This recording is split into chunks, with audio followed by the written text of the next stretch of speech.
You got to accentuate the positive. Wow, I feel good. A little bit of feel good goes a long way. You're listening to Karen Swain, teacher of deliberate creation, accentuating the positive, showing you a way to a better life. Accentuating the positive, it's not just fad, it's sanity. Who in their right mind would accentuate anything else? If you feel like that's what you want to do. G'day, Karen here, accentuating the positive. So great to be with you all again. And boy, do we have a fantastic show lined up for you today. And remember, you're listening to Accentuate the Positive Media on the United Public Radio Network and the UFO Paranormal Radio Network. I just love that there's a UFO Paranormal Network on 107.7 and 105.3 FM. It's coming out of New Orleans and syndicated all over the United States and Canada. We're also streaming on my YouTube channel and on their YouTube channel and Facebook. I think we're even streaming on Twitter. So we're reaching a few people. So great to be with you today. I've got the Merkaba behind me because we're going to talk about healing today with the beautiful and wonderful Rebecca. She likes to be called Becky Austill-Clausen. Welcome to the show, Becky. Thanks so much, Karen. It is great. And I love the music and way to go. It's great fun to be here. Thank you very much. Becky and I have been yakking for almost half an hour already before we went on to the live. And she's got so many stories. She was just about to launch into a story about Egypt. And I said, save it for the show. Save it for this show. But one of my group and participants and good friends who lives in, near Salt Lake City in Utah, Kristen, Miss Mash, she's not listening today because she's doing something else, told me about Becky. You guys are good friends. How did you meet? How did you and Kristen meet?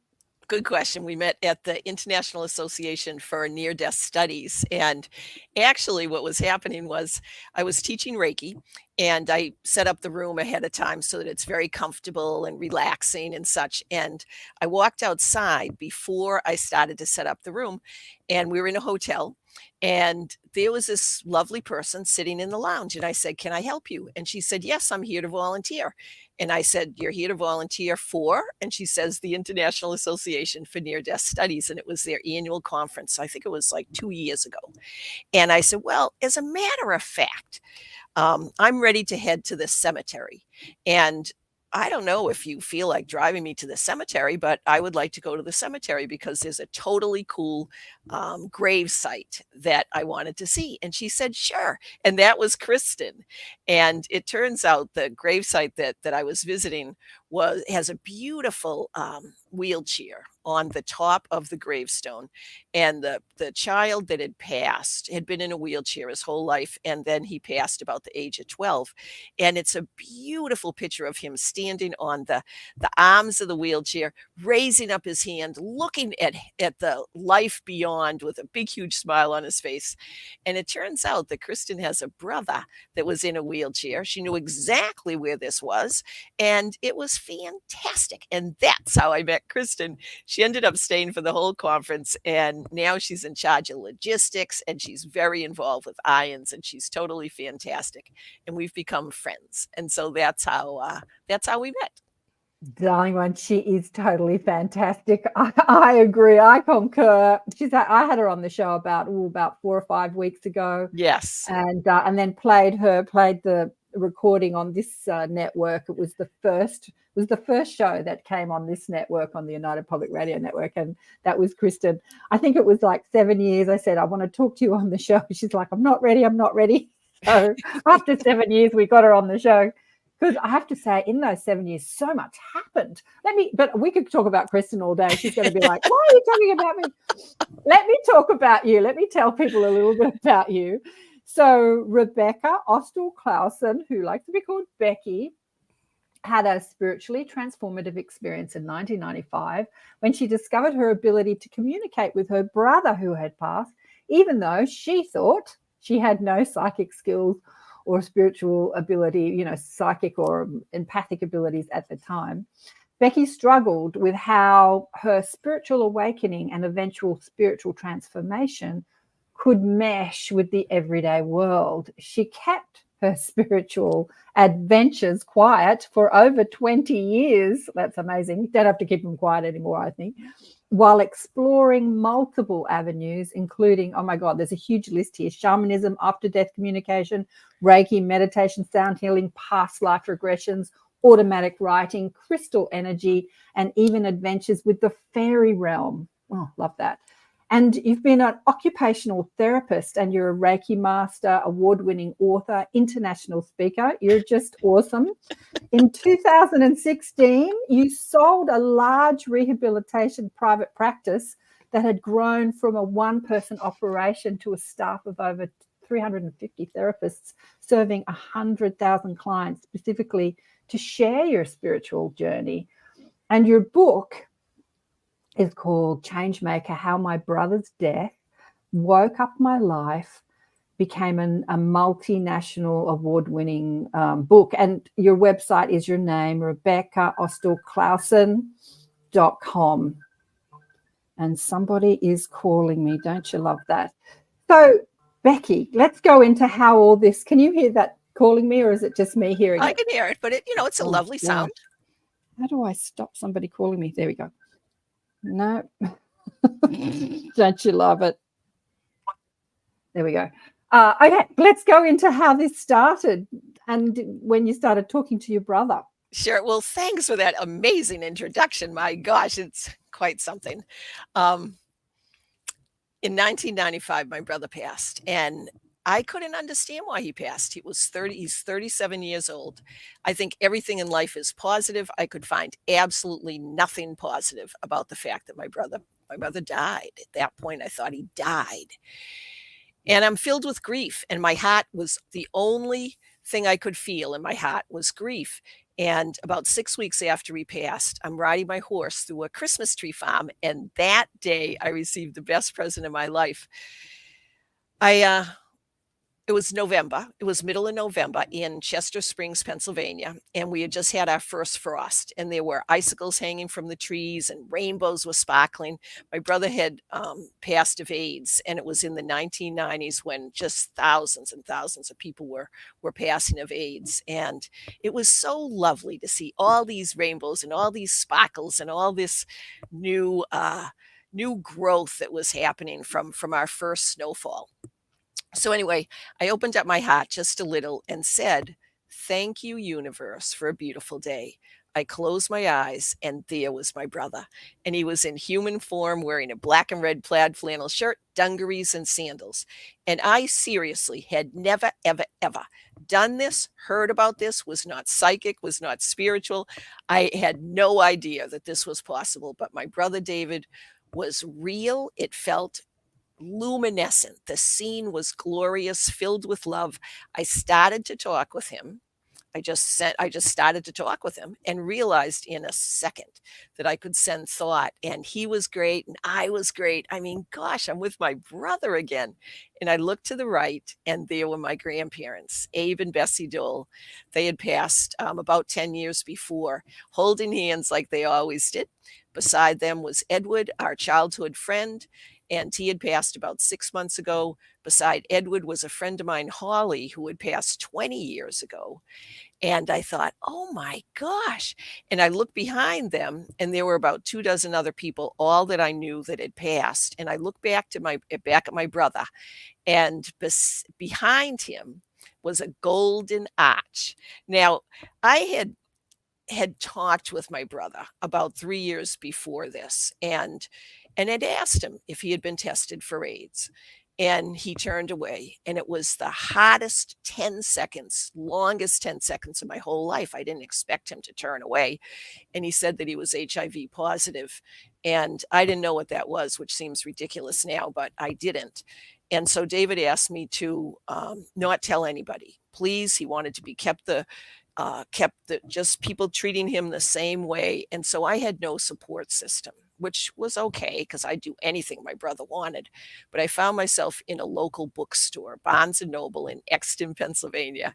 And I was in a New Age section that talked about after death communication. And I didn't know that that was possible. So I had read some books about after death communication and sent some to David and such. And in these books, it said that if you ever see a doorway, feel free to go through if it feels comfortable. So I had this golden arch behind David. It wasn't McDonald's, it was a golden arch. And I looked to him thinking he would take me through the door. And instead, my 4'10" grandmother takes me by the hand and we skip through this golden arch.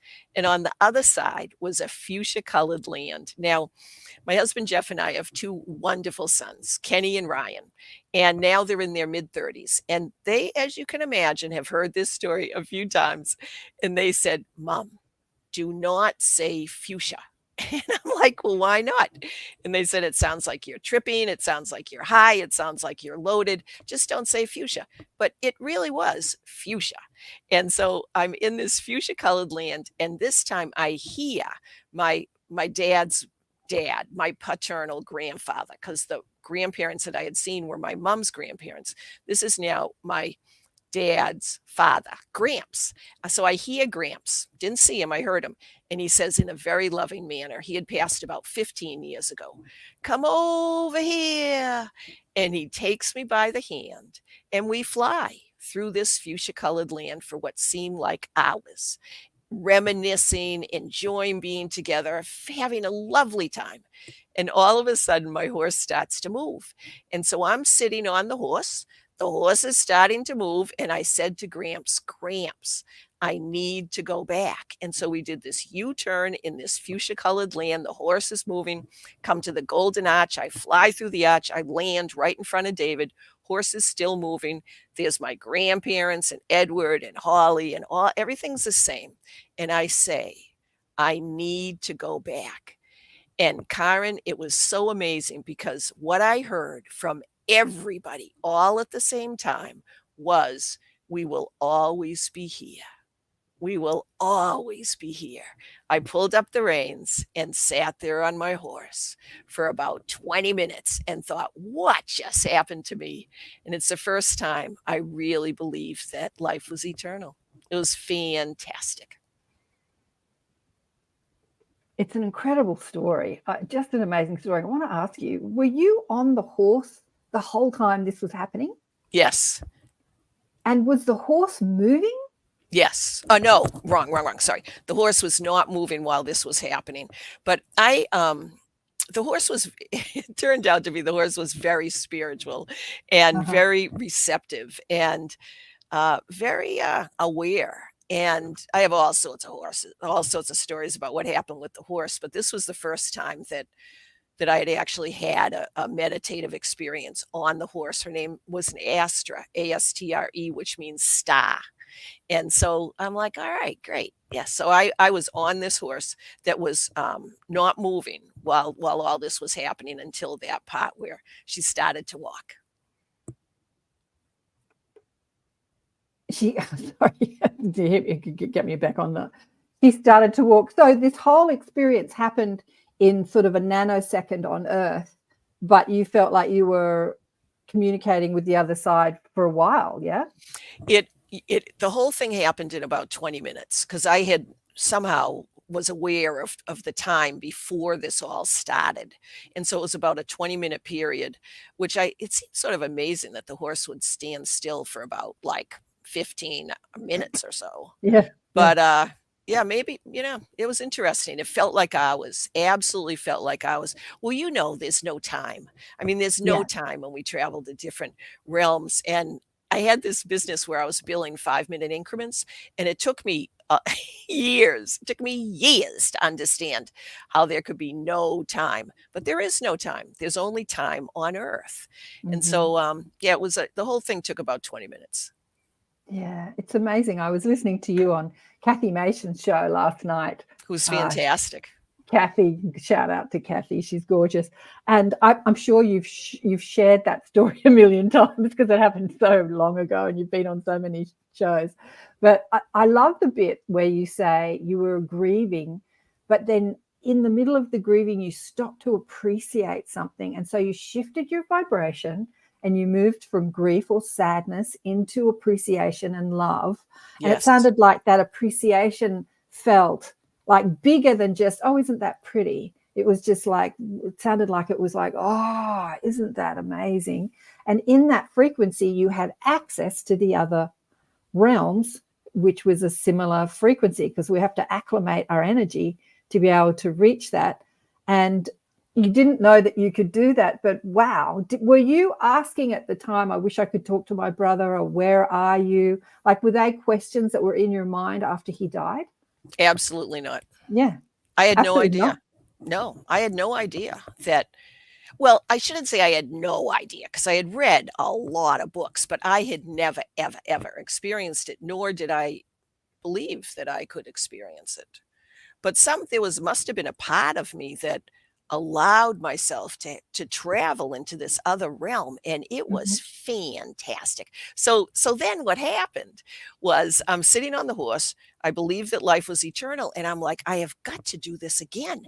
How can I learn how to communicate with my brother David? And so this is 1995. The internet was not there, and I went to the library. So I went to the library, and I had no idea what I was going to look for. I didn't know what the reference name was. I had nothing to go on, and I just started walking up and down the aisle. I'm quite sure I thought a book was going to fall out, and it would be the book that would explain everything. And it did not. It did not happen. And so I'm like, wow, that's sort of interesting. And so I went to the health food store. And I looked at the health food store bulletin board and thought, well, maybe there'd be something that will resonate, and nothing did. And I'm the type of person that does my own thing. Like, I don't hardly ever ask for help, but at that point, I asked, and I asked the universe to send me a teacher. And so that's what happened. I asked, and a couple weeks later, I had a cool experience where I found one. Who was your teacher? Well, I wasn't sure if you wanted me to go into it, but I'll be glad to share. So a friend of mine, her name's Dr. Amy Carroll, and she's a occupational therapist, and she was on my staff at the time. And at that point, we had about 68 therapists. And so Amy came in, and I did not share with anyone, except my husband. My husband knew that this happened. I don't think I even told my parents. I might have, but my husband has been my major support, and thank goodness he didn't think that I had lost my mind. But anyway, Amy comes in to my office and she said, "How are you doing?" And by this time it was about maybe like 8 or 10 weeks after my brother had passed. I'd had this experience about 6 weeks after he passed. So I said to Amy, well, it's really rough. It's hard. And she said, I met someone that I think you'd like. And I'm like, well, who did you meet? And she said, I met a shaman. Now, in all my explorations, when my brother told me that he had AIDS, but to please keep quiet about it, I had read a little bit about shamans, but I thought they lived in Brazil or Peru. And I said, where does this shaman live? And she said, Reading, Pennsylvania. Now, Reading, Pennsylvania is an urban city. It's actually the Reading Railroad in Monopoly, just for your information. But anyway, to have a shaman live in Reading, I'm like, Reading, Pennsylvania? And she said, yes. And she talks with dead people. I'm like, you're kidding. And so I called up, her name's Nancy Ariel, and she has passed, but she is still very much around. So I called up Nancy Ariel and made an appointment, and I apprenticed with Nancy and saw her for 3 to 6 hours a week for 1 year. And that's when I learned how to continue communicating with my brother, still communicate with him to this day. I learned Reiki, explored all sorts of modalities, and had a total blast. Amazing. I guess back in 95, you didn't have the internet, so you're like, what the hell is going on? I mean, it seems so curious not to have the internet, but we didn't have it. So let me ask you, did that communication still continue? And did your brother, what is your brother's name? David. David. Did he talk about like what he's doing, what's happening on the other side? Did you ask him those questions? You know, it's interesting. I found myself listening more than asking because there was so much information that was starting to be shared. It really was quite fabulous. And so he would talk with me and let me know how he's doing. But actually what happened was when I was with Nancy, she did what's called shamanic journeying. And so she would use Reiki to get me relaxed. And then we would go on a shamanic journey. And the very first shamanic journey I ever had, and that's when your consciousness travels to different realms. And she was always there with me, which was good in the beginning, but it was so fantastic. It was really, really, really exciting. And what happened the very first journey, she said, there's going to be a bird and the bird's going to come down towards you. And so she said, do you see anything? And I saw this big black bird, and this bird was friendly, and it came down and landed right in front of me. And I was talking to Nancy. My eyes were closed, but I was visualizing this. And she would say, please tell me what's happening and such. And I said, well, the bird just landed. And she said, it's a friendly bird, and you're going to get on its back and you're going to ride on the back of this bird. It's all right. It can hold you. And so I looked at the bird, and the bird looked at me, and I climbed onto the back, and then the bird took off, and it took off, and it traveled through all different realms. It went through a tunnel, very similar to what happens with a near-death experience. There was a little bit of a black spot, but then it came through the light. And when it went through the light, I saw multiple beings, and there was one being that came in the front. Now, I'm a PK, which is a preacher's kid. And so I grew up in a religious atmosphere. My dad was an Episcopalian minister, a low Episcopalian, not real high. If you're a high Episcopalian, it's more close to Catholicism. We were of a lower Episcopalian denomination. And I used to play the organ for church. And so all these people that I had originally seen with my brother and grandmother and Edward and David were people that I had played the organ at their funerals, and I knew that. And so anyway, this one being came forward when we had finished, when I'm on this bird, and then we ended up finishing the tunnel of light and such. And I felt, and still to this day feel, that was God. And so I knelt down. And I knelt down in front of God. And I had been an agnostic and an atheist for a long time. But I was in the presence of a beautiful soul. And for me, it was masculine. No specific face, but it had a robe, and it was very, very prominent. And I knelt down in front of God. And God said, rise, rise. You don't need to kneel down. And I was talking to Nancy at the time, and I said, I'm in the presence of God. And she said, ask him a question. And I'm like, who am I to ask God a question? Wow. It was amazing. And I'm like, what question is appropriate for me to ask God? And I'm pretty much a workaholic. And so I said, is it all right if I get involved in this experience, in this realm? Will my work, my family, and I had another one. Will my work, my family, and maybe myself, will my work, my family, and myself be okay? And God laughed and said, yes, of course, of course. And it was a beautiful laugh. It was a comforting laugh. Of course, you're doing fine. And I thought, oh my gosh. And so at that point, the scene sort of faded away, and I got back on the Blackbird and came down, and then spent quite a bit of time with Nancy processing that. And it wasn't until years later, like I'm talking 15 years later, that I realized that Blackbird was my brother. And the way I want me to keep going as far as the way I know that it was my brother. Yeah, this is fascinating. I've got so many questions, but keep going. Okay. So the way I figured out that it was my brother was about David lived with a woman by the name of Lorene, and they were very close friends. And Lorene had her room, and David had his room, and he knew her schedule intimately. And he passed, and we all got together and had a little celebration for my brother's life. About a week after he passed, Lorene calls me up and she said, "Hey, Beck, I have a story. You have a few minutes?"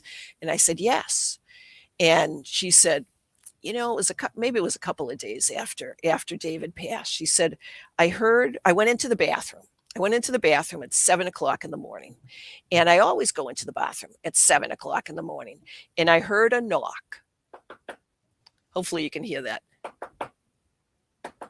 Yep.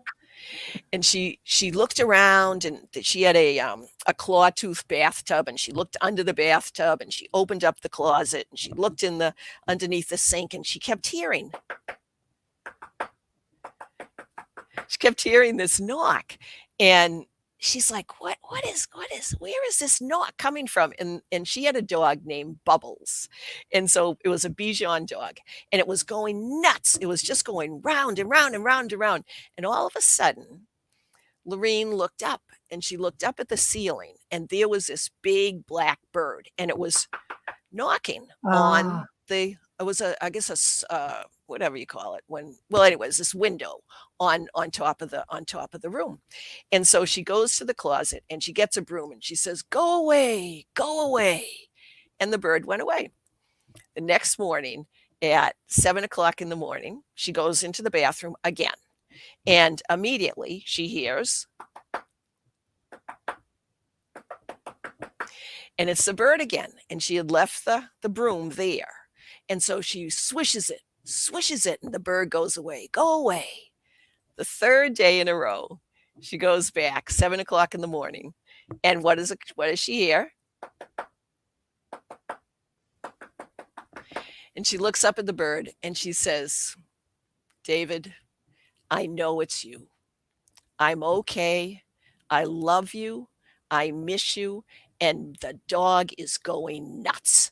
And so David never came back. And I did not get that connection of the blackbird being the same blackbird that Lorene had seen for years. And then I'm like, oh my gosh, that was my brother that brought me to, through the tunnel and to see God. It's really quite something. You say that you're a PK, preacher's kid.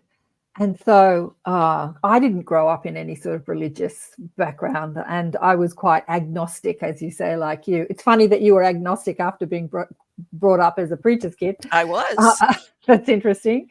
A lot of my Catholic girlfriends became very atheist, actually, after going to a convent and being taught by the nuns. I thought that was interesting too. But I think our concept of God, so many people who have these experiences, near-death experiences, they meet a presence that is so, what can I say, divine, or it feels so incredible that they call it God. But I feel like you met yourself, like your higher self, that God aspect of you, or a guide. Because I don't know, like we think that if anything is divine, it can't be us. It has to be some entity that is God. What do you think? Do you think it was God, or do you think it was your guides or your higher self? I have never thought of anything other than God, but that's such an interesting way to think, because we're all connected. We're all part of one. We're all love. What an interesting thing. I will certainly keep thinking about that. It really is quite fascinating. It's so fun. And I certainly have multiple guides and spirits and all of that, and have met many of them. And it's a blast. The whole thing is a blast. It's really, really fun exploring. And the part about your brother presenting as a bird, how do you think that works in spirit? Do you think that a soul or energy, an orb, it talks to the bird or influences the bird? Or do you think they pop into the bird's body or the animal's body? How do you think all that works when a spirit is communicating through an animal? Good question. And if you don't mind, I'm going to share a little bit of a story that happened to me that is related to this question. Yeah. So my brother is passing. He's in the hospital, and he had always said to Lorene and to mom and dad, um, if I ever have to go to the hospital in an ambulance, I know I'm not coming back. And so my parents called me one day at early in the morning at 10:01. And, numbers are significant. And 1 for me is new beginnings and 0 is completion. And I'm at work, and my secretary came in, my assistant came in and said, Becky, your mom's on the phone. Mom and dad are on the phone. And I'm like, whoa, that's sort of something, because they never called me at work. And they said, David's just been taken to the hospital in an ambulance. And I had heard David say this about if he ever went to the hospital in an ambulance, he wasn't coming back. So I immediately made plane reservations immediately and went home and packed my black suit and hoped I wasn't going to need to wear it, and rushed into the hospital and flew from the Philadelphia airport to Boston. Brought my suitcase into the hospital in a big rush and saw David lying there. And he said, Becky, I'm so sorry to take you from work. And I thought, oh, how can he even say that? But that was correct. I just put work before pretty much everything. And I said, David, it's totally fine. And I felt so bad. It was such a wake-up call. But anyway, David was passing, and a lot of his friends and family and such came in. And I had a feeling, and the doctor had said he was probably going to pass the next day. And so I didn't want him to pass alone. And I said to the hospital, can I stay with my brother tonight? And they said yes. And so they brought in David had a private room, and they brought in I guess a bed or something. And I woke up at 3:00 in the morning, and I didn't know anything about energy. I knew nothing about energy. But somehow, when I woke up at 3:00 in the morning, I knew David wasn't there. He was on his back, and he was on I always get it mixed up. He was on a respirator. I think I get it mixed up between a ventilator and a respirator. I feel like a goofball, but whatever. It was just helping him not breathe, but just have an easier way to breathe. So he was on this, and you could hear these breaths. It goes, and then another. And there was absolutely no energy in his body. There was nothing. And so I thought, oh my gosh, my brother has passed, but this respirator was keeping his body alive. But somehow I knew that his consciousness had gone into, I don't know where. I didn't know where. I just knew it wasn't there. So this is now 3:00 in the morning. And I thought, well, now what do I do? David's not here. Do I go home to my parents and have them say, what's going on? And I'm like, well, David's body's still there, but he wasn't there. Like, that didn't sound right. And so I decided to stay there. And Edward, the same Edward that I had seen when David originally came to me after I was on the horse, Edward had given David a quartz crystal, a fairly long, it was about 4 to 6 inch long quartz crystal that I had held. And Lorene had brought it into his hospital room. She brought a few of his things. So I held that quartz crystal. For some reason, I picked it up earlier in the day, and it gave me a tingle. And I'm like, what? And so I put it down and put it up again, and it tingled again. Now, this was Edward's crystal. I thought, well, that's sort of interesting. I didn't know anything about crystals. And so so I took Edward's crystal. David's flat on his back. I didn't feel any type of energy at all. I take Edward's crystal, and I also took David's crystal because he had a similar crystal. David's crystal had no energy, nothing. I didn't get anything from David's crystal. I put them both in my hands and then put David's hand in my hand. So I had David's hand, the 2 crystals in my hand surrounding it, and I closed my eyes. And I saw the ocean. And in the ocean was this humongous fat porpoise. It wasn't really a porpoise. It looked sort of like a porpoise, but it didn't have the hump on the back or the fin, or whatever it's called, the triangle thing that goes on the top of the back of a porpoise. Yeah, the it didn't fin. have that. The what? Yeah, the fin, the dorsal Yeah, the fin. fin. Right. Okay. Yeah. So it didn't have that, but it was fat. I'd never seen anything like this ever. And so it had the most beautiful brown eyes that were staring at me. And I looked at these brown eyes and it was my brother's eyes. Ah. And I thought, oh my gosh. And then it slowly, very slowly started to come towards me. And then it entered me. And I'm filled with the most beautiful, encompassing love that I had ever felt. And I knew David was alive. And somehow he had transformed into this animal. And David is a Pisces, and so am I. And so is my dad. And so we all love to swim. But when David, he survived for 7 years with the diagnosis of HIV and then AIDS. And so he was considered a long-term survivor at the time. And he had a shunt in his body, and he wasn't able to go swimming for 2 years. Now he was in the ocean, and I knew that he was part of this animal. And after a while, he came out of me, and I could see him swimming away. And on the side of him on the right was a smaller animal, and that was Edward. And so Edward was with my brother, and they swam away, and it was absolutely magnificent. And I thought, oh my gosh, I really believe that that was David that was filling me with love and letting me know that he was around. And I went outside, and I was, this is now like 4 o'clock in the morning, and I'm just walking around. There was a lovely little some trees and the grass, and my parents came in at 7:30 that morning, and I did share what happened. And my dad, being a minister, he says, Becky, people deal with death in all sorts of ways. And he didn't say anything except for that. And I'm like, okay. He didn't tell me I was nuts. And David was still on his back. The body was still breathing and such. And that day we sang songs and such. And then he passed that night. His body stopped breathing.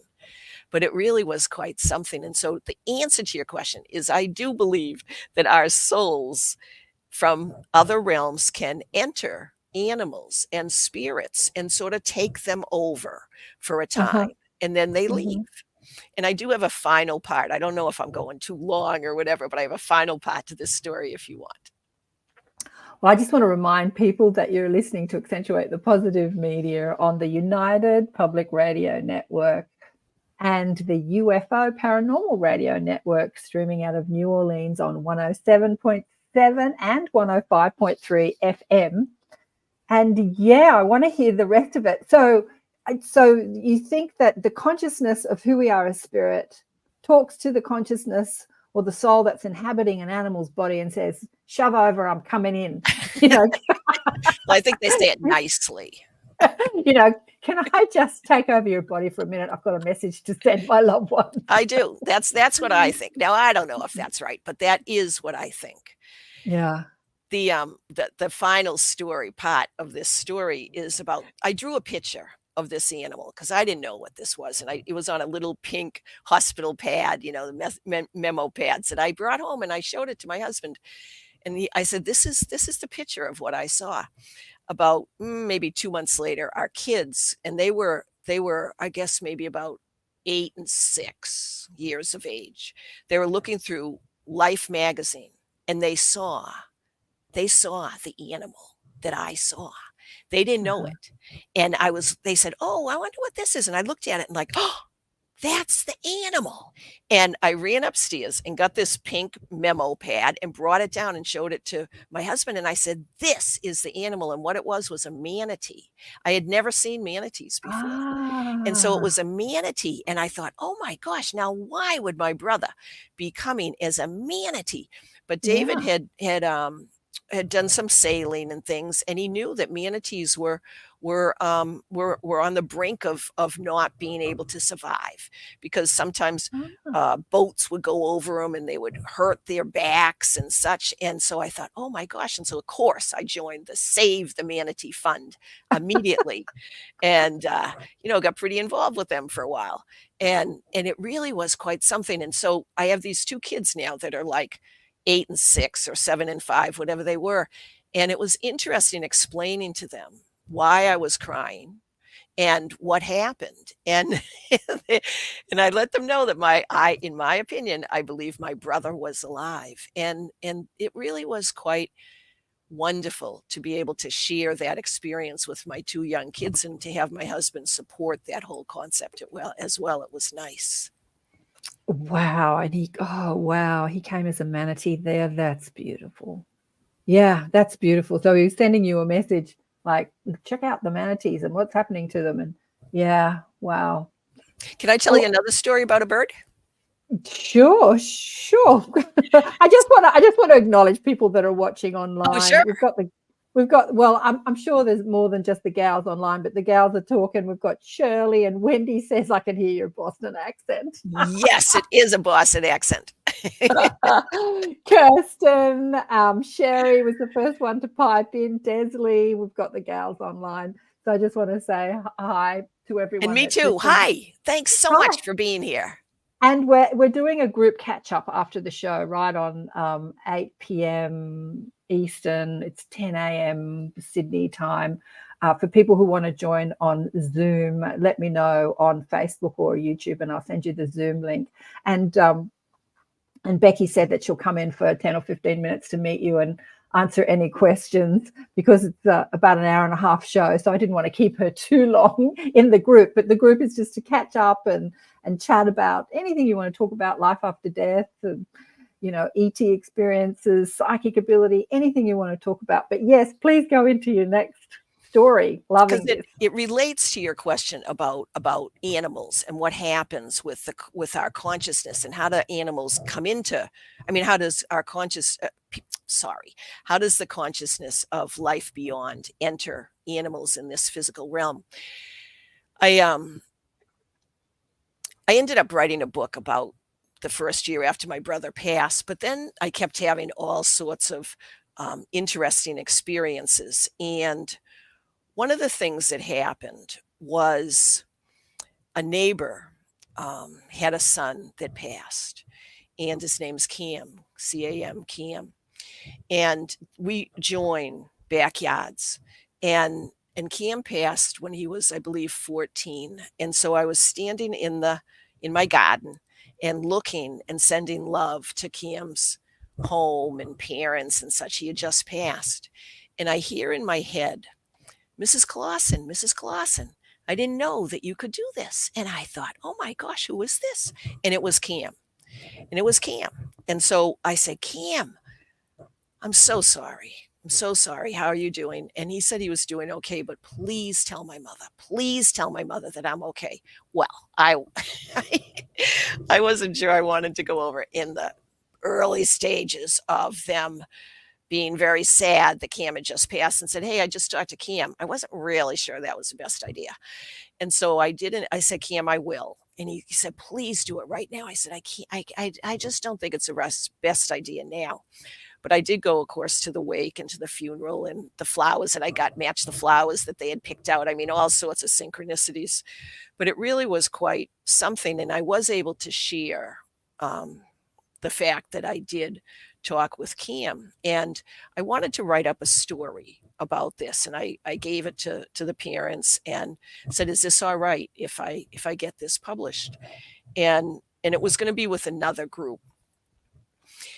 And so this other group that was going to publish this story about me meeting Cam and such was not really that receptive to the idea of after-death communication, and they wanted to change a lot of things, and it just wasn't right. And I finally decided not to publish this story with this group.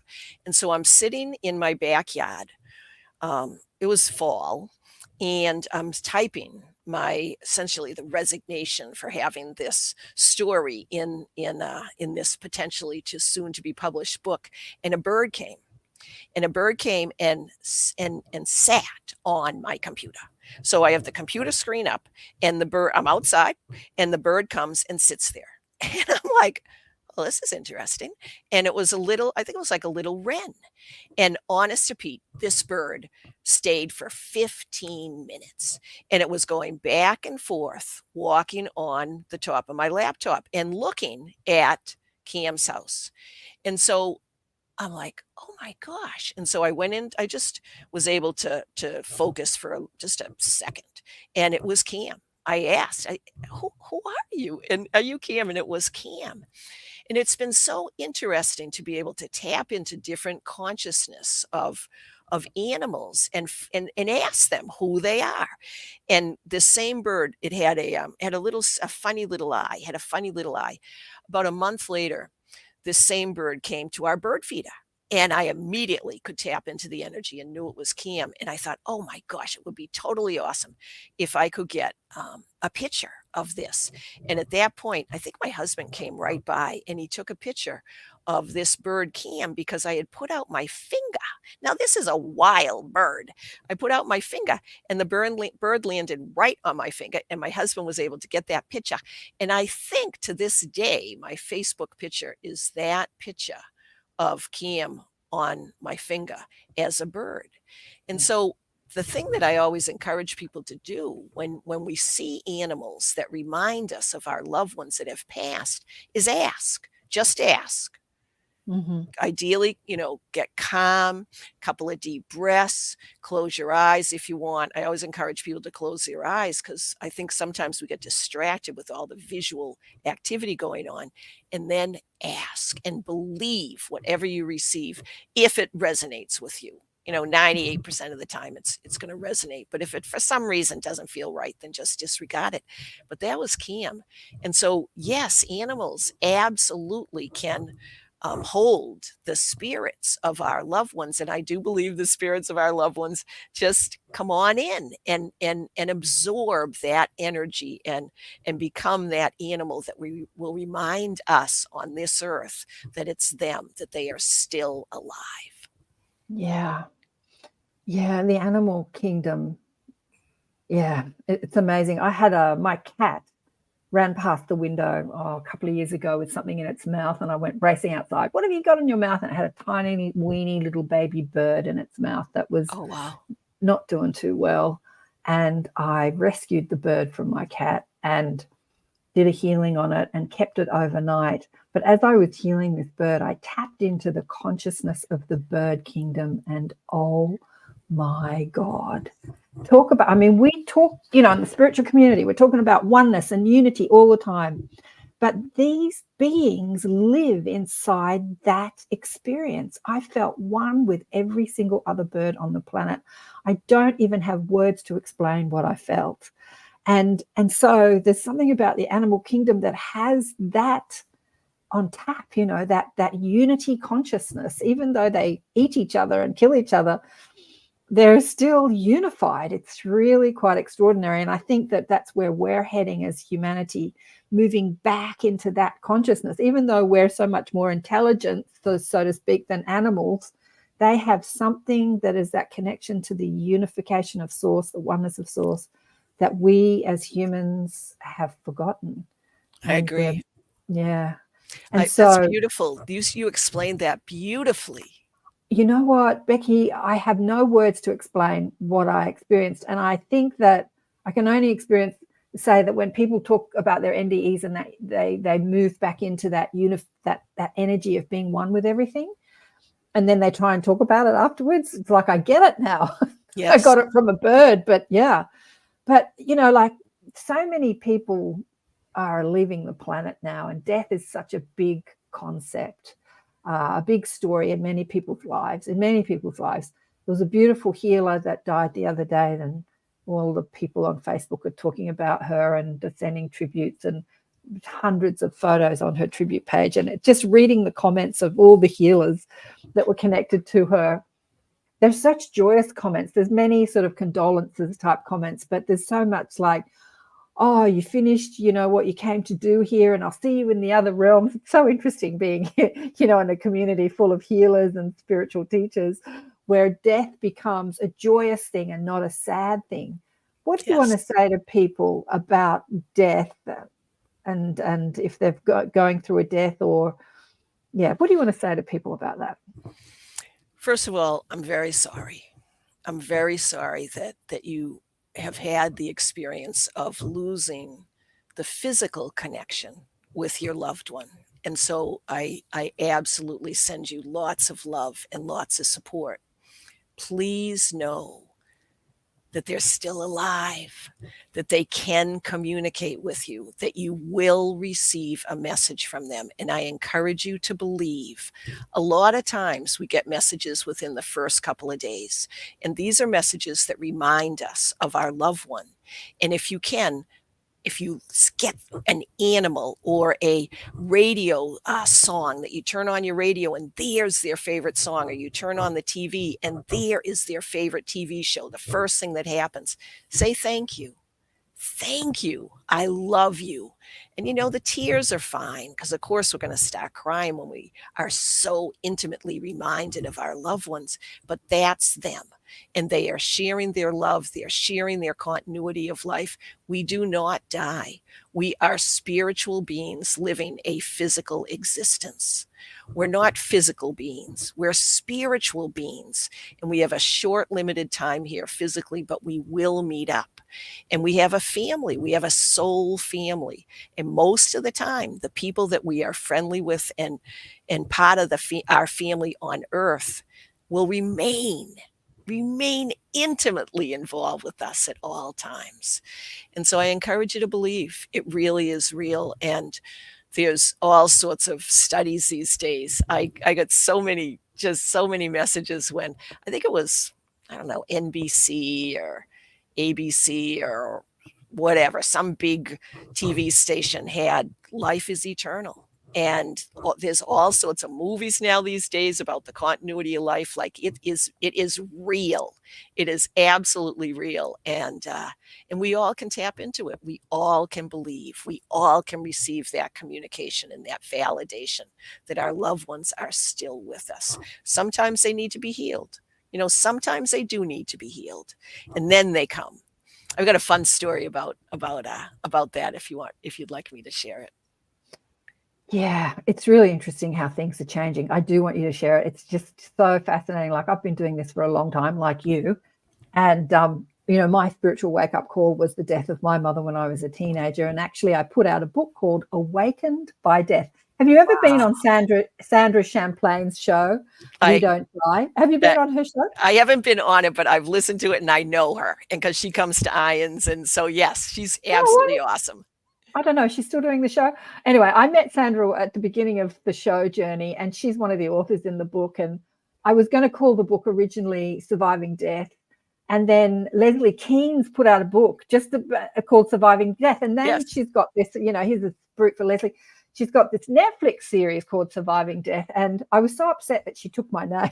It's a good name. And then I was just going to call it Death or something. And then Sandra said, no, you can't call it that. Why don't you? She gave me a few suggestions. And one of them was Awakened by Death. So she gave me the name. So I'm shouting out to you, Sandra. That's a good name. It's a great name. And your story is that. That is your story. You were awakened by death. Like death, the transition of someone here on earth, is the possibility of being such an enlightening experience for many. And yet so many people suffer over the death when it can be that reminder of who we really are. Like we are not this body. We are not even our ego and our mind and our brain and our accolades and all this sort of stuff. We are that spirit that never dies, that is eternal, that inhabits this body for a very short period of time. Yeah, and so death can be a great reminder of who we really are, awakened by death.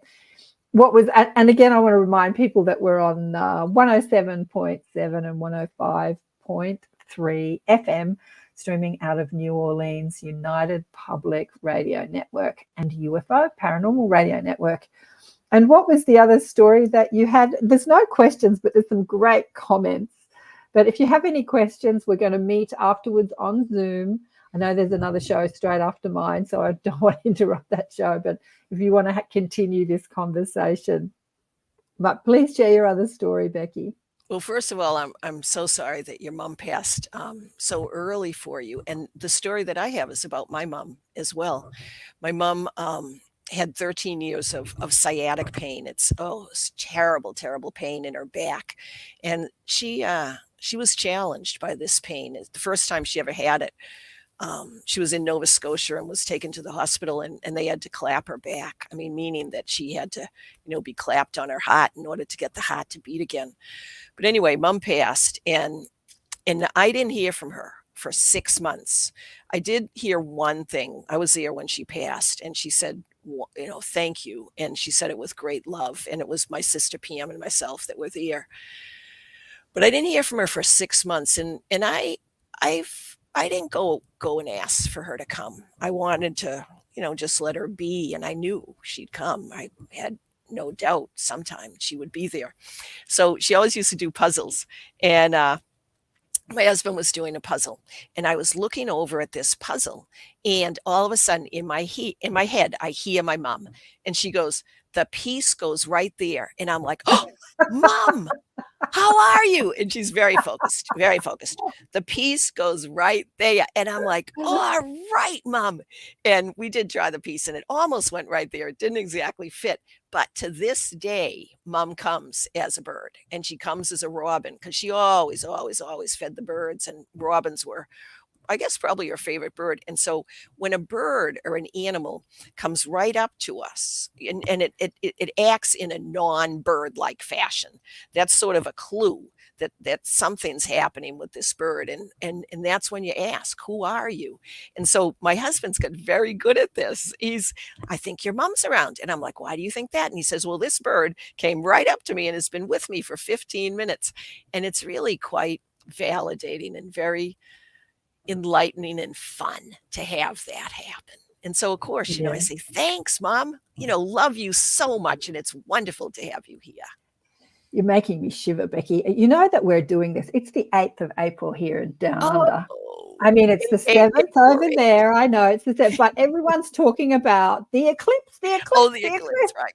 So we are doing this on the, in Australia, it's the 8th, on the date of the eclipse. Dum, da, da, da. Synchronicity. But every time you talk about these birds, my daughter's grandmother, her dad's mother, just turned 99 the other day. 99. And thinking about the eclipse, I said to my daughter last night, she was very upset with me. I said, Bubby Ninny, we call her, might take this opportunity to slip out during the eclipse. And she's like, don't say that. She doesn't want that to happen. But she's in dementia now, not full dementia, but, it's a grand old age. And she's living in a nursing home. And her life is looking out the window and talking to the birds. Like, that's her life, right? So for her birthday, we went to and I want you to share your Egypt story, because we went to the Egyptian exhibition at the Sydney Museum, which it's here for about, 7, 8, 10 months. They've brought her, all these amazing things over. It's a huge exhibition. Was it Ramses and the Golden Pharaohs or something?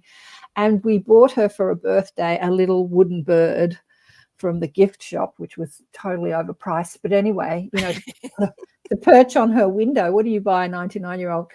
So that the little bird can speak to the birds. And as you're speaking, all I can see is her talking to my daughter as a bird. Oh, that's fantastic. When she transitions. But the animals. Yeah, so interesting. What was the, you asked me before we started the recording, you said, had I been to Egypt? And I said yes, and you're about to launch into an Egypt story. What's your Egypt story? Well, it's a little bit different than the bird story, but it does include after-death communication. Mm-hmm. And I actually thought I was going to be sharing it with you rather than the audience. But anyway, let me explain what happened. When our kids graduated high school, we had all been scuba divers. We got the kids as teenagers to become certified scuba divers. And so when they graduated high school, we said, "Hey, why don't you pick the next scuba diving trip?" And so Kenny, who was our oldest, decided he wanted to go to Egypt. And where there was a humongous statue of Ramses, and you and I were talking, Karen, about Ramses. There's this huge statue of Ramses, and it's lying down, and they had built like a little house or something around this statue of Ramses. And I'm on the second floor looking at this massive statue of Ramses, and Ramses comes into my head, and I'm like, oh, and it was like, wow. And Ramsey said, and I don't mean to be a little off color, but what he said is, I'd like to have sex with you. And I'm like, you'd like to have sex with me?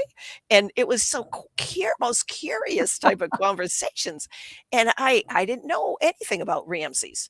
And I'm like, no, Ramses, I don't want to do that. And he's fairly insistent.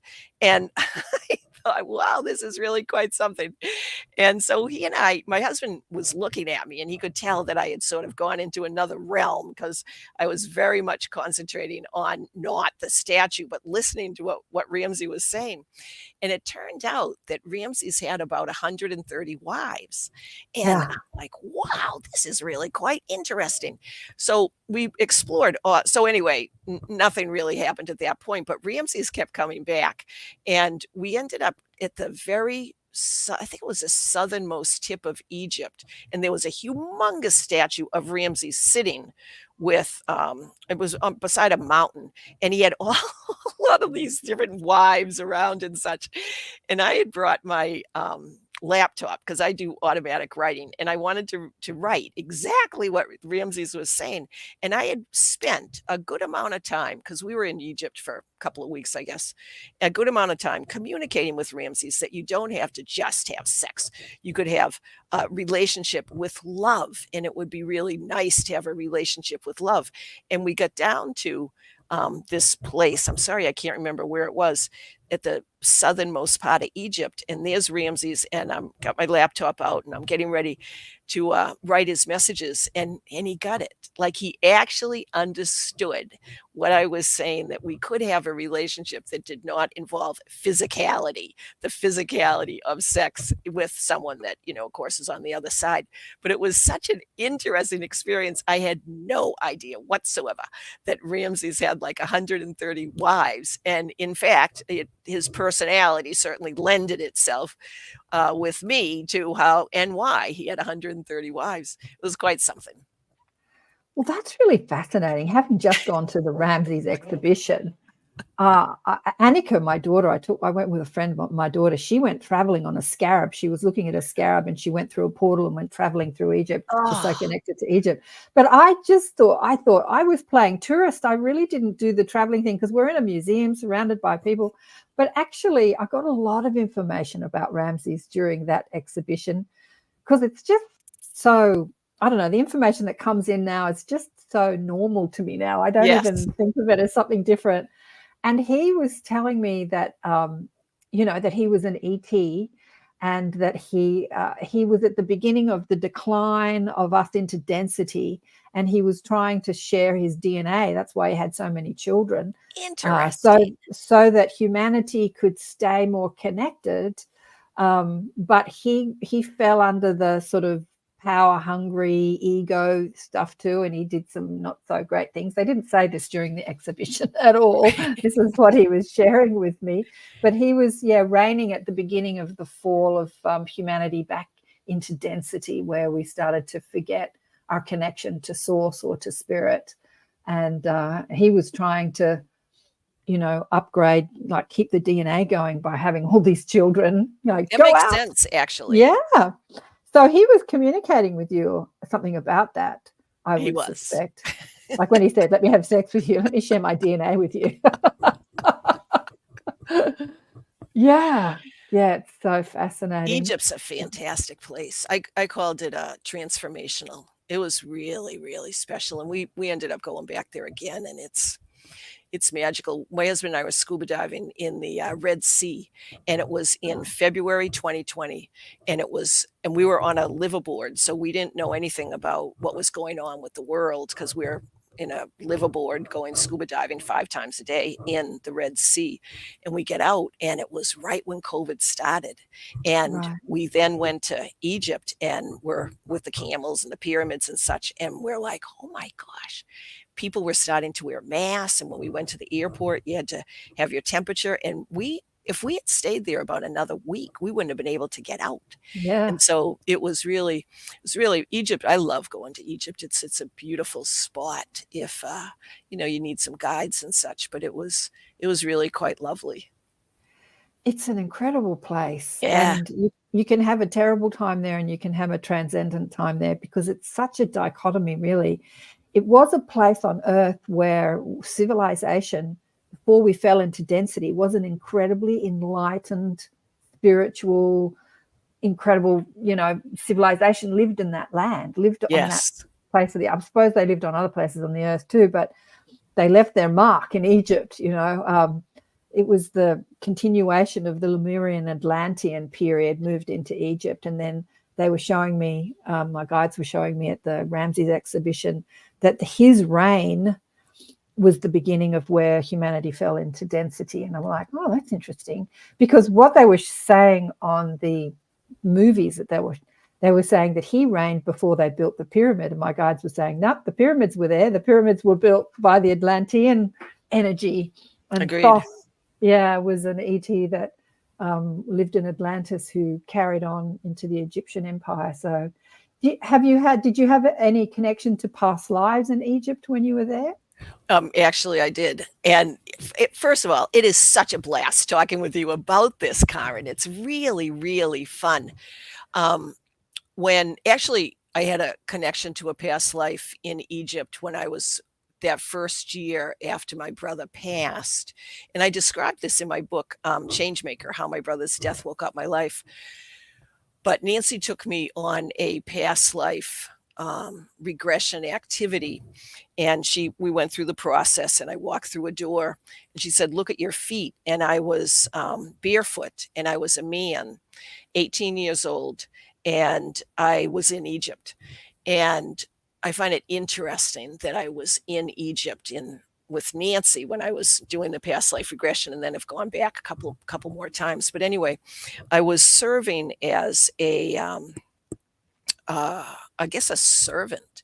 I think I was a servant, an 18-year-old boy, and I was the person that was responsible for writing the how many like bushels of wheat or bushels of oats, or what the people did, how much the land achieved. I had to write it down for the person that owned the land. That's what happened. I had to write it down, and so I would walk into a pyramid, go up to the second floor, and I stood up, and there was this like book, a journal, and I would write down how many, whatever you call it, things of wheat, bushels of wheat were gathered that day, or whatever. And so that was my job. And one day, the man that was my boss, he owned me, said he wanted me to write down something that was incorrect. It was a lie. And I said, no, I'm not going to do that. And the next scene was, I was in the Aya, and I had two angels on either side of me. And I realized that I was flying.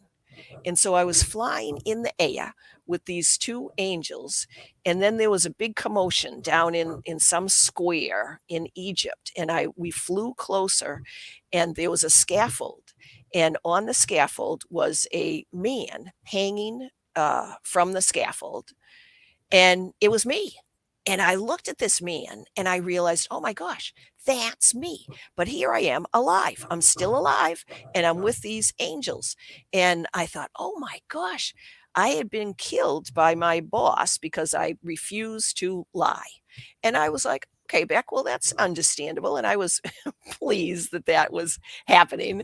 And so it was another validation that life is eternal, and we do live, and we do survive, and we can have all sorts of lives and all sorts of feelings, but we continue to live regardless of what happens in each physical realm. Wow. So you saw your death from the perspective of spirit. You saw your Egyptian death. You were hanging from the sky. I was. Yeah. I was so curious. I'm like, wow, that's me. And I didn't have an emotional response because I was alive. Like, oh, that's my body, but I'm still here. Yeah. Years ago, when I was a young naturopathic student, the first time I'd heard of a near-death experience, we had this curriculum after school where we had guest speakers would come, and there was a woman, she was an Australian woman, and it's over 40 years ago, I can't remember her name. but she spoke about her near-death experience. It was the first time I'd ever heard about it. And I remember her saying, her words stick with me 40 years later, I took off my body like I would take off a cardigan or a sweater, you would say. That we call them jumpers, but if I say jumpers, people might not know what I'm talking about. Like I took off my top and discarded it. And I looked at my body as I would look at a piece of clothing that I'd just taken off. And I remember thinking, wow, really? I'll never forget her words, that there was such a disconnect to the body in that, you know, it's mine and I wore it, but it's not me. That not identifying with the body was the first time I'd heard that. I think I was about 20, 23 at the time. Yeah. And that's what you were experiencing, looking at your body hanging and not feeling upset or worried. Like, oh, right. There's me on my death when I was in Egypt. Yeah. That's fascinating. I love that image of taking off your body. I love that. You know, you take off your body, but your consciousness is still there. The first International Association of Near-Death Studies annual conference that I went to, I heard Bruce Grayson, Dr. Bruce Grayson, who wrote the wonderful book After, just came out a couple of years ago. And he's a psychiatrist, and he was talking about what happens with consciousness, and he said that consciousness is separate from the brain. And being a science-based occupational therapist, I'm like, that's what it is. Consciousness is separate from the brain. Consciousness continues, our body does not. And I'm like, oh, thanks, Bruce. That's what happens. It's really quite fascinating. The amount of validation that near-death experiences have is fantastic. Absolutely. Things are exponentially changing with all this. There's a question here. I wanted to talk about the eclipse and what you think the energy of the eclipse are. I've got the Merkaba behind me, the light body as it's been depicted as the Merkaba. But Joe Fox has an interesting question here. What becomes of evil does as such as Hitler and the like? Yeah, I guess he's talking about what happens to evil people when they die. What do you think? Yeah, good question. And thank you for asking that. I've actually thought about it a lot. And I believe, well, this is what I believe, and it makes sense to me. I don't believe there's a hell. I believe that we all go to whatever you want to call it, heaven or a place of the afterlife, whatever you want to call it. We all go there. People that are very bad, like Hitler and rapists and people that murder just for the sake of murdering or whatever. In my opinion, what happens is that they stay at that level. They only stay there until they recognize what they have done. They forgive themselves and they forgive the activity that they did that harmed somebody else. And most of the time, in order to finish the forgiveness, they actually come back to that person that they have injured, that they have abused, that they have killed, whatever it is, and ask for forgiveness. And I've actually been part of a fair amount of people that have had a terrible life, and then they wanted to come back and ask for forgiveness from those that they have injured. And so once they are able to get forgiveness, then they move to a higher level. Whether you think of it as higher, as above, or I think of it more as inward. You know, we're going into the center. And I think there's many, many, many different levels of let's call it heaven, for lack of a better word. There's many, many different levels. And so they're in the people that are just not good people at all, are in the most superficial level. But once they learn to forgive and acknowledge what they did, first they have to acknowledge what they did, and then they learn to forgive themselves, and that can take a very long period of time. And once they learn how to do that, then they can start to move inward and start to connect with more and more people. But until they acknowledge what they've done, they only have their own thoughts. That's the only thing that's around them, is their own thoughts. And my gosh, to be surrounded by your own thoughts 24/7 forever and ever and ever until you actually can move out of that place seems like a hell to me. Yeah, that's hell. Like, you take your thoughts with you and then you have to deal with your thoughts. That's hell. That's what hell is. You and your thoughts. Exactly. I remember Byron Katie talking about, Yeah. do you know who Byron Katie Yeah. is? Yeah. So if people don't know, I look her up on a search engine. Just amazing. Going in to teach in a prison. And as she walked into the prison, there was someone in solitary confinement screaming at the top of his lungs. She said to the prison ward, Joe says, thank you. She says to the prison ward, what's going on with that guy? Why is he screaming? And he goes, oh, he's a really bad dude. He's in solitary confinement. And she thought to herself, isn't that interesting? Put a Buddhist monk in solitary confinement and they would find nirvana, but put someone and their stressful thoughts in solitary confinement, and now they've got nothing to distract them from their thinking. So now they're in hell. And that's Yes. what the hell is. The afterlife hell is taking your stressful thoughts with you and having nothing else to distract you. And now you have to deal with your stressful thoughts. Agreed. Yeah. I've spoken to many people who've spoken to the entity that we knew as Hitler in the afterlife, and there's been interesting things said about him. It's a long story. It's a longer story than we've got time for, because I want to go into what you think about what's happening with the eclipse. And one person said that he spent time, as you know, there's no time, a long time transforming, eliminating, getting rid of those negative subconscious programming, that negative. And but he came to Earth for a purpose and a reason, and that was an interesting story. But what do you think is going to happen during the eclipse? There's so many people talking about it. It's going to, like, the world's going to end, the world's going to be enlightened. I don't know. This eclipse has been spoken about for decades, actually, online. What's your thoughts on the eclipse? It's an interesting question. I think it's a way for us to step back, look at what's happening, be aware of the energy that's around, be aware of the birds, what's happening with the trees, what's happening with the weather, and really connect again with ourselves.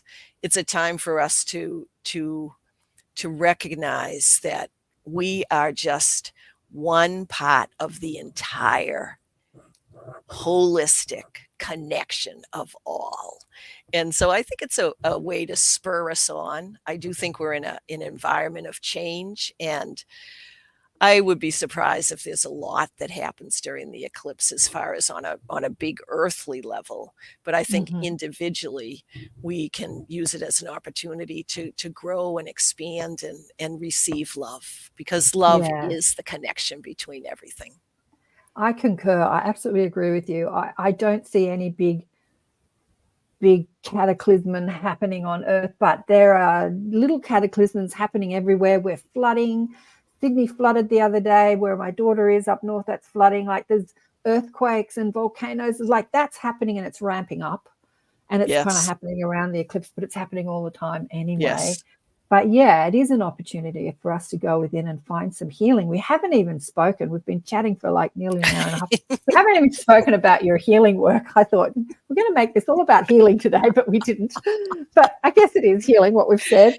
It's great fun talking with you. What do you want to say? I know we need another 3 hours. What do you want to say to people about healing? People who are feeling like they need some healing. What do you want to say to people about their light? Well, there is energy within us that we can access at any time.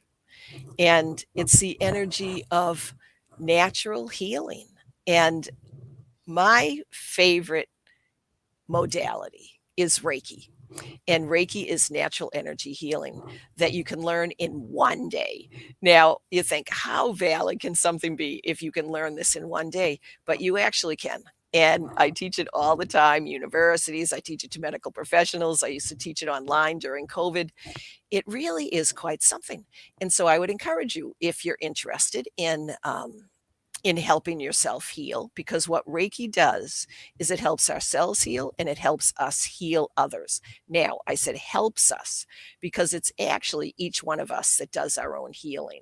And so Reiki believes that there's something broader than physicality. There's something higher than our physical existence, whatever you want to call it, God, Buddha, Allah, whatever you want. But there is something. And so we ask for a person's highest good in order to assist their healing process. And Reiki uses energy.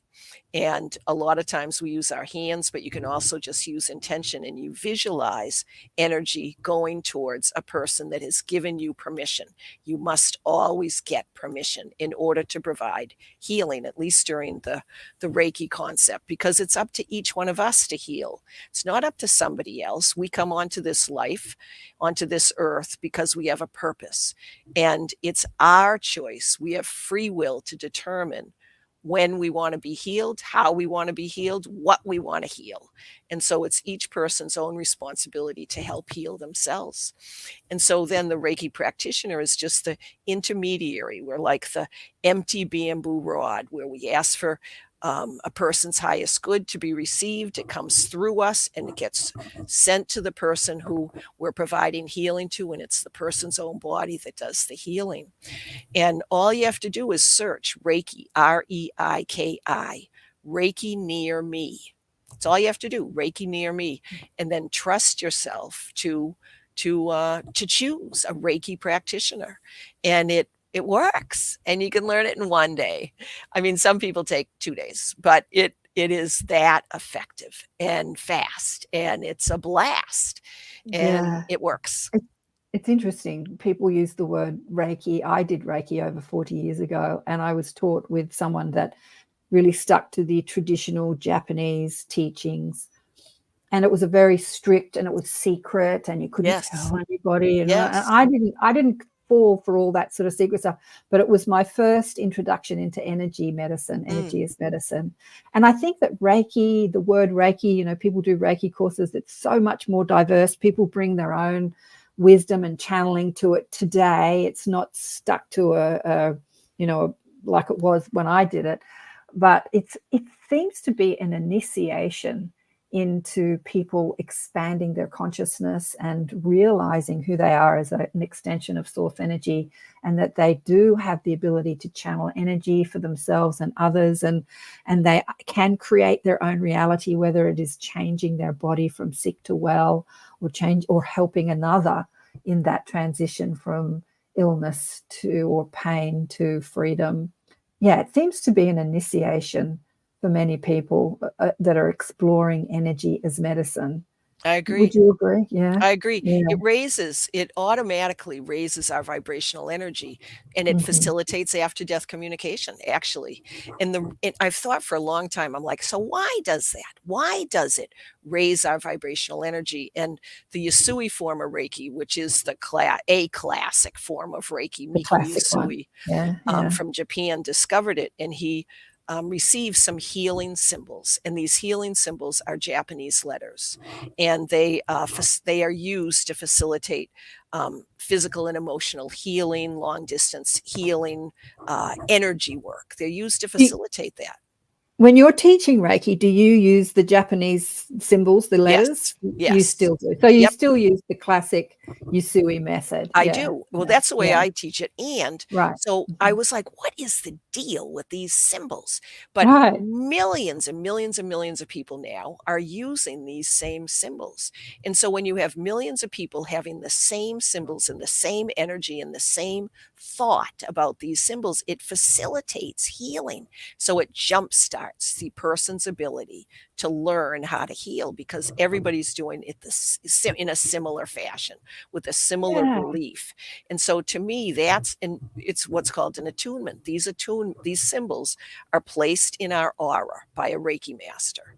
And I think the word master is so hilarious, because you can actually learn Reiki at a master level with not too much challenge. But I think it's just sort of a funny name. But anyway, the Reiki master, the person that teaches us, Reiki and facilitates that learning will place the symbols in your aura and on your hands. And so all of a sudden you have the ability to provide healing to yourself and others. And I teach it in a group setting, and it's so interesting. I don't tell people anything about what to expect when they receive an attunement. That's the difference with Reiki versus other ones. You get these symbols placed in your hands, and so many people have. As soon as they get attuned, I say, "How are you doing?" And we'll do it in a group setting. And their hands are hot, their hands are sweaty, their hands are tingling, they feel a sense of peace, and that happens immediately. Not to Yeah. everybody, but to a lot. And then we'll immediately go into healing with others. You receive and share healing and talk about it, and then we all talk about it. And we do that 3 different times, and by the end of one day, people know how to heal themselves, because you learn how to heal yourself first and and help others heal. And it's fascinating. And help others heal. Absolutely. I have to say, I dropped the symbols years ago. I can't remember how many years ago. I studied many other healing modalities. And I was just thinking as you were talking, do I even remember the symbols? And as I had that thought, the symbols came right back. And I'm Oh, like, yeah, I because do it's remember the symbols. yeah, it's intention. And so you Yeah. don't, if you think, "Oh my gosh, can I remember these symbols?" But Yeah, yes, they as you came said, they right back. just came right there. They came right back. Yeah. Well, But when I'm sorry. But the healing that I do now is rather than relying on symbols or anything, is once you open enough Yes. to have a connection with your source or your guides. I call my guides very irreverently the mob. I just ask them, like, what do you think needs to happen here, Yes, guys? agreed. And yeah, so I sort of rely on this higher perspective to guide me through anything that I'm facilitating, whether it's a show or a healing or a session, or like, what do you think needs to happen here? And they're on tap. But I think that before you know that you've got your guides on tap, many people don't, and they say, how can I speak to my spirit guides? This sort of having that Reiki and the symbols and having something to focus on and using that energy frequency to channel energy, it's needed. And as I say, as an initiation, I think, Sure. into expansion. I just finished teaching Reiki Level 1 and Reiki 2 at the American Occupational Therapy Association annual conference. And during Reiki 2 is when I actually teach people of the symbols. So Reiki Level 1, you get what's called a tune. The symbols get placed in you. And then the next day is Reiki Level 2. And during the long distance healing part, because that's part of Reiki Level 2, it was so exciting. It was just like 2 weeks ago.